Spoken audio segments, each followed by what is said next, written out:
unter dem Namen Okro hat ein ZX-Kenner eine I/O-Karte entwickelt. Dieses Produkt wurde einige Zeit über eBay vermarktet. Im Moment kann ich sie aber dort nicht mehr finden. Einige Modifikationen mit verschiedenen Funktionen habe ich in meiner Sammlung. Und diese möchte ich hier vorstellen.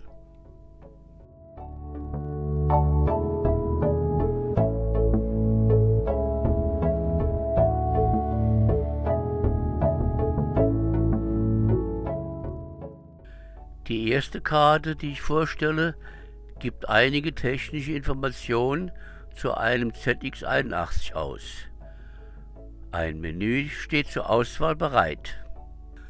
Aufgebaut ist das Systeminfomodul auf einer Grundplatine, die auch bei den anderen Applikationen benutzt wird. Aber es fehlt der UA855D, ein programmierbarer Ein- und Ausgabeschaltkreis mit einer Taktfrequenz von 4 MHz. Ich starte mit Rand USR 8192 und öffne über das Menü die einzelnen Informationspunkte.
Die zweite Karte, die ich mir greife, ist die ZX81 PIO-Karte.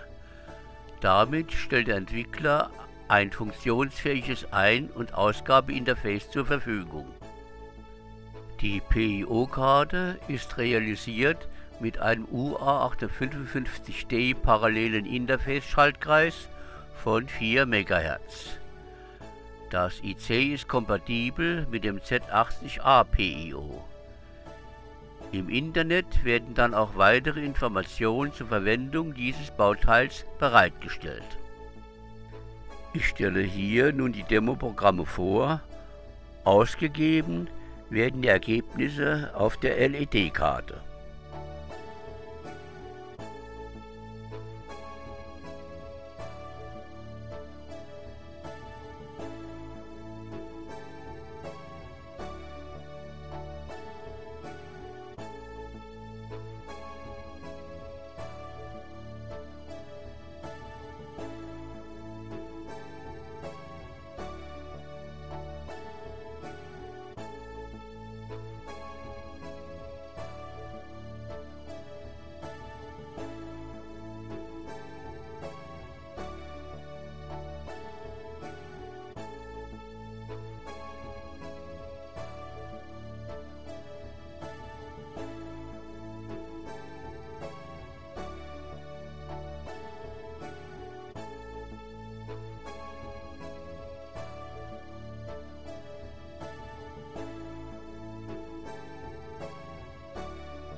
Auf dem Kartenmenü sind dann noch Hilfsseiten eingebunden, die weitere Anleitungen zu der Karte geben.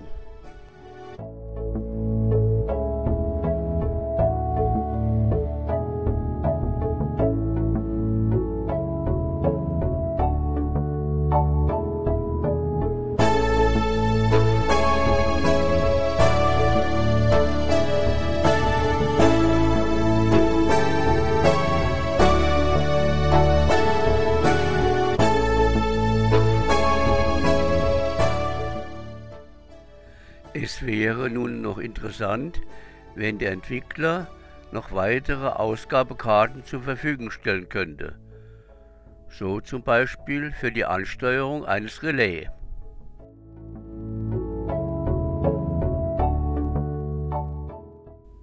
Diese dritte Karte hat nun die Funktion einer Cartridge. Auf einem 25 LC512 EEPROM werden Programme abgespeichert, die man später über ein Menü laden kann. Wie ich diese Programme aufladen, den Namen vergeben und im Menü eintragen kann, das erschließt sich mir aber im Moment noch nicht so richtig. Dieses Menü startet man dann auch wieder über Rand USR 8192 und erhält sozusagen den Zugang zu den Programmen. Und los geht's!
Die wohl interessanteste Karte ist die Karte, die ein Aufnahmegerät, also ein Rekorder, zur Verfügung stellt. Man kann dann mit diesem System Programme speichern, laden und auch wieder löschen. Und das alles mit Hilfe des angebotenen Menüs. Ein ausführliches Handbuch in Englisch ist dem Menü eingebunden.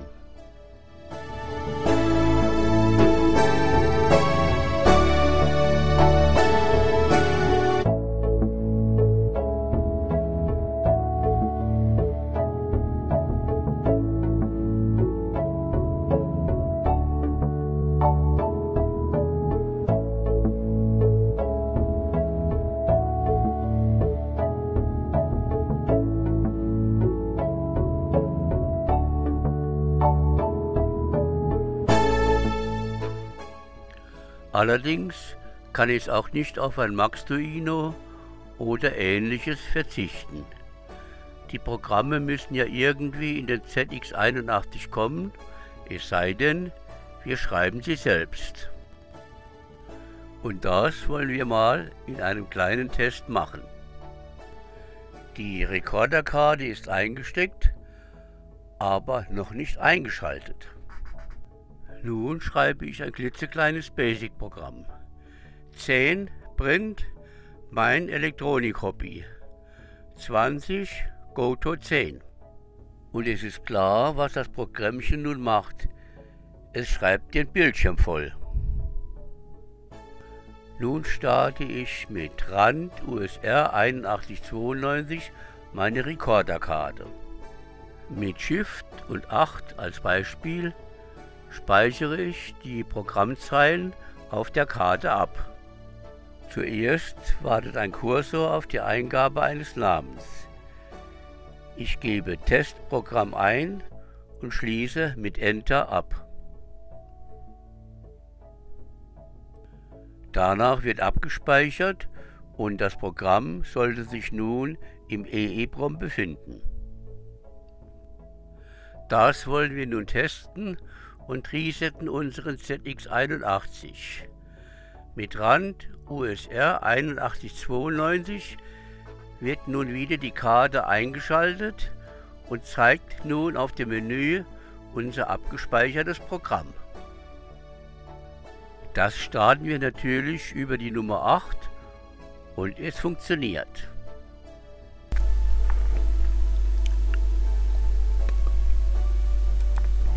Mit dem bekannten Befehl wird die Karte wieder eingeschaltet und der Löschvorgang eingeleitet.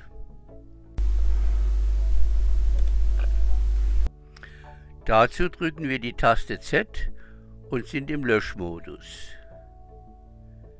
Wir wählen nun wieder unsere 8 aus und die Zeile wird mit X überschrieben und danach neu getextet. Alles ist wieder okay und funktioniert.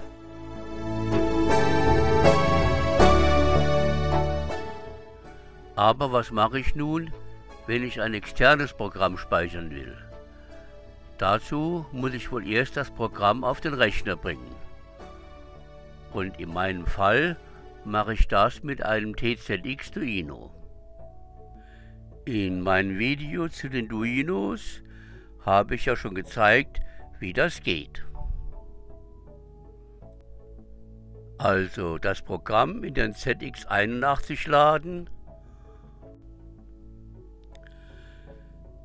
dann irgendwann das Programm abbrechen, die Karte starten mit Rand USR 8192. Speichervorgang einleiten mit Shift und der 7. Und nun wird der Name vergeben. Mit Enter wird der Speichervorgang gestartet.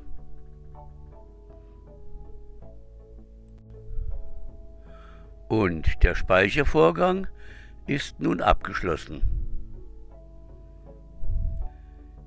Jetzt kann man das Programm mit der Nummer 7 starten und unser Puckman läuft und läuft und läuft.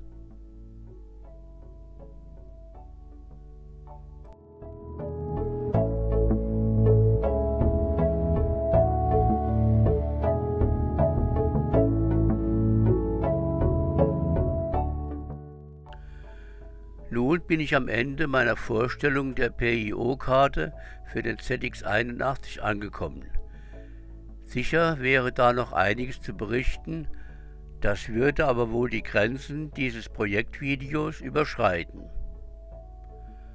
Bei Ihnen bedanke ich mich fürs Zuschauen und freue mich auf das nächste Mal bei meinem Projekt Sinclair. Aus dem Saarland heute ein Gebäude aus Saarbrücken, die Ludwigskirche. Tschüss und Salü aus dem Saarland.